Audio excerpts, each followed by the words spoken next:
نبی پاک صلی اللہ علیہ وسلم نے فرمایا 3 مرتبہ صبح 3 مرتبہ شام اعوذ باللہ السمیع العلیم 3 دفعہ یہ پڑھو، اور 1 دفعہ سورۃ حشر کی آخری 3 آیات هو اللہ الذی لا الہ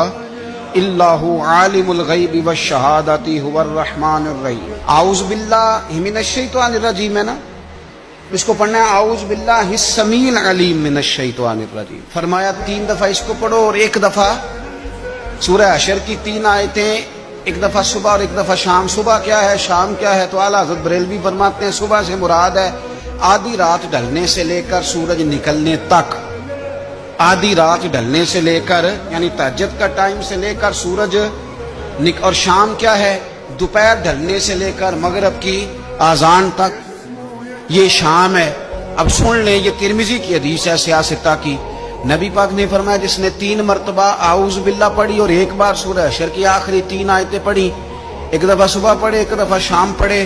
نبی کریم علیہ السلام فرماتے ہیں اگر صبح پڑھے گا تو 70,000 فرشتے شام تک،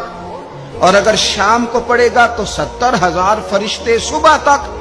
پڑھنے والے بندے کی مغفرت کی دعا مانگتے رہیں گے۔ چلے میں تو اس بات پہ بھی بڑا راضی ہوں کہ پہلی دفعہ اہل سنت میں ایسا ہو رہا ہے کہ وظیفہ ملنے پر لوگ نعرے لگا رہے ہیں۔